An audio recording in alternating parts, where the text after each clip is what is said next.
Saya mau tanya, onar bermakna resah itu dari rujukan bahasa Indonesia yang mana? Bukunya apa? Karangan siapa? Dari mana? Anda seorang ahli, Anda nggak boleh membuat makna sendiri. Onar diartikan resah. Ini di KBBI tidak ada. Panika! Saya kalau tidak tahu, katakan tidak tahu rujukannya.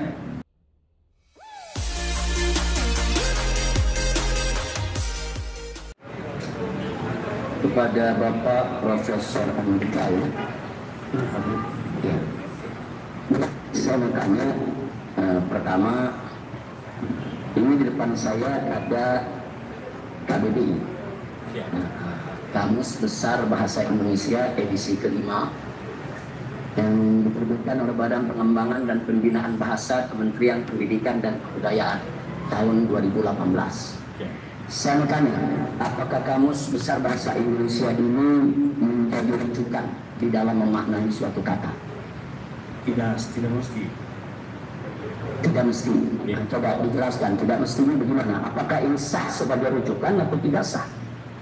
Ya, sebagai salah satu bisa saja ya, seperti ingin menjelaskan makna kata. Karena definisi-definisi itu berbeda ya. Ada definisi kebahasaan seperti tadi saya menjelaskan tentang elemen unsur pasal 14 ayat 1, 14 ayat 2 itu definisi secara literal ya.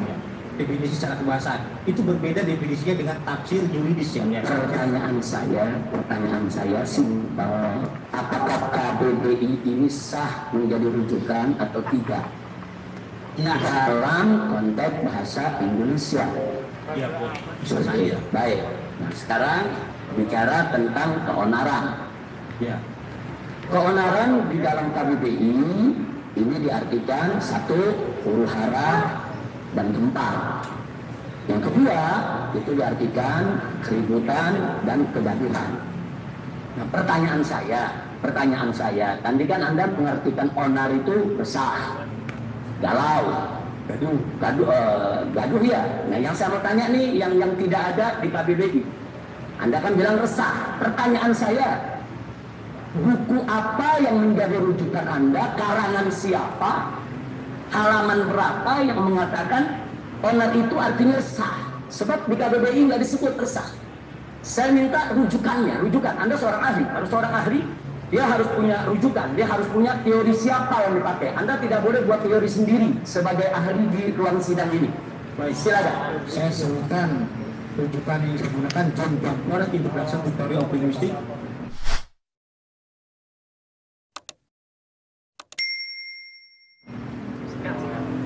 Halamannya saya lupa ya. Itu apa? Bahasa Inggris, bahasa Indonesia? Inggris lah. Inggris. Ini kan kita bicara bahasa Indonesia. Onar dalam bahasa Indonesia itu di dalam KBBI disebut huru hara, gempar, keributan, kegaduhan. Kalau Anda berhenti sampai di situ saya terima karena ada rujukannya. Rujukannya KBBI, Kamus Besar Bahasa Indonesia. Sekarang Anda menambahkan makna baru. Onar itu resah. Nah, saya mau tanya, onar bermakna resah itu dari rujukan bahasa Indonesia yang mana? Bukunya apa? Karangan siapa? Dari mana? Anda seorang ahli, Anda nggak boleh membuat makna sendiri. Ya. Saya kalau tidak tahu, katakan tidak tahu rujukannya. Saya tidak hanya baca buku bahasa Indonesia saja yang mulia. Makanya saya tadi katakan ada terminologi sosiologis dan saya mengatakan onar ini sebetulnya terminologi sosiologis yang mulia.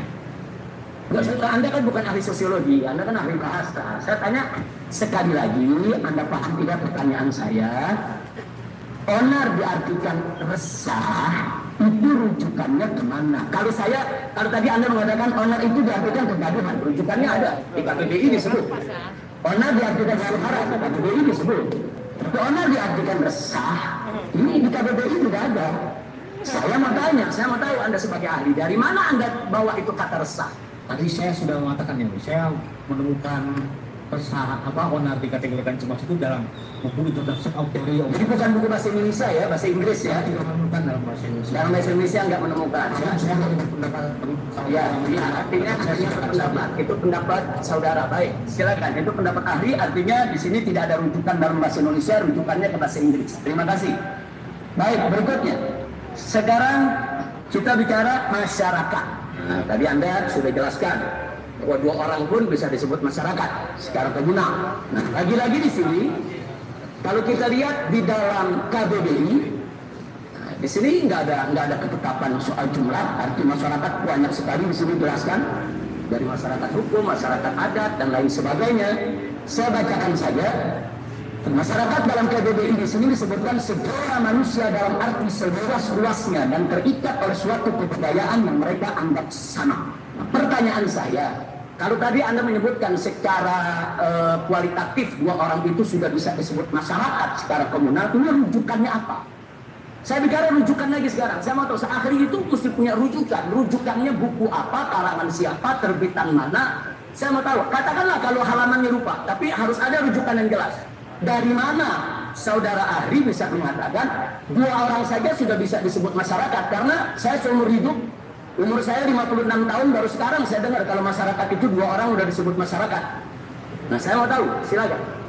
Nah, kalau tadi juga sudah menjelaskan dengan pengertian saya bahwa saya tadi mengatakan indikator yang pasti secara kuantitatif bahwa masyarakat itu belum 1.000 orang itu tidak ada yang ya.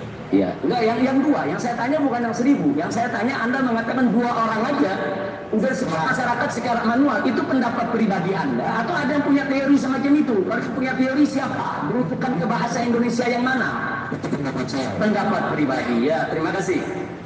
Jadi di sini ini pendapat pribadi karena setahu saya bahwa di dalam saksi ahli itu dia harus punya dasar teori yang jelas, rujukan yang jelas. Dia tidak boleh membuat teori baru, yaitu di dalam persidangan. Terima kasih. Itu yang saya mau tanya. Baik, berikutnya saya mau tanya begini. Ada seseorang, sebetulnya pertanyaan sama tadi, cuman saya merubah sedikit biar lebih mudah dipahami. Ada seseorang ketemu dokter, ditanya oleh dokter, bagaimana keadaan Anda? Dia jawab, alhamdulillah saya baik-baik saja dok. Saya tidak pusing, saya tidak muntah, saya tidak demam, saya nafsu makan, normal, saya baik-baik saja. Terus kata si dokter, ini kan lagi musim pandemi sekarang. Kadang-kadang ada orang sakit kan tanpa gejala. Nah, bagaimana kalau Anda ikut saya periksa PCR? Untuk memastikan Anda itu sakit atau tidak.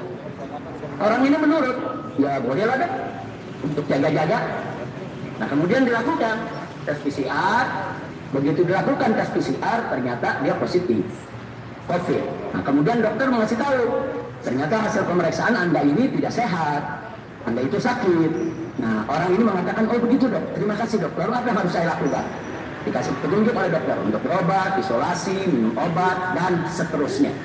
Setelah itu dia bertemu kawannya. Kawannya tanya, kamu sehat? Kali ini dia mengatakan, oh tidak, saya sakit. Kemarin habis periksa PCR, ternyata saya sakit, saya tidak sehat. Nah, sekarang ini pertanyaannya, pada saat pertemuan pertama dia dengan dokter, dokter tanya, bagaimana keadaan kamu? Saya baik-baik saja, nggak ada saya rasakan sakit, karena dia tidak tahu sama sekali. Nah, karena ini kan bicara objektivitas dokter itu berdasarkan pemeriksaan, tapi subjektivitas seorang pasien itu berdasarkan apa yang dia rasa. Nah, jadi pertanyaannya, apakah saat ditanya oleh dokter tadi sebelum dia tahu, wah saya sehat-sehat saja, apa dia bohong? Tidak, terima kasih. Nah, itu jawaban indah sekali dari Anda seorang ahli. Terima kasih. Baik, saya lanjutkan. Ya, tadi sudah disebutkan yaitu tentang keonaran. Saya mau tanya satu saja terakhir dari saya. Kalau ada suatu demonstrasi, satu demonstrasi kecil-kecilan, katakan umpamanya misalnya 20 orang, kan demonstrasi di negeri kita itu kan diizinkan, ada undang-undang penyampaian pendapat. Kemudian mereka demonstrasi secara tertib, secara rapi, menyampaikan pendapat, sopan, tidak ribut, tidak ada ribut, tidak ada suara-suara yang provokasi dan lain sebagainya, tertib saja menyampaikan pendapat sekitar 15 menit, kemudian mereka pulang. Pertanyaan saya, demo semacam itu yang damai, yang tertib, yang rapi, apakah itu juga bisa disebut keonaran? Susah untuk menjawab itu ya. Susah untuk menjawab. Ya. Karena harus diukur apakah demo itu didorong oleh kecemasan dan saya tidak. Ya, ada ukuran lain. Baik, cukup.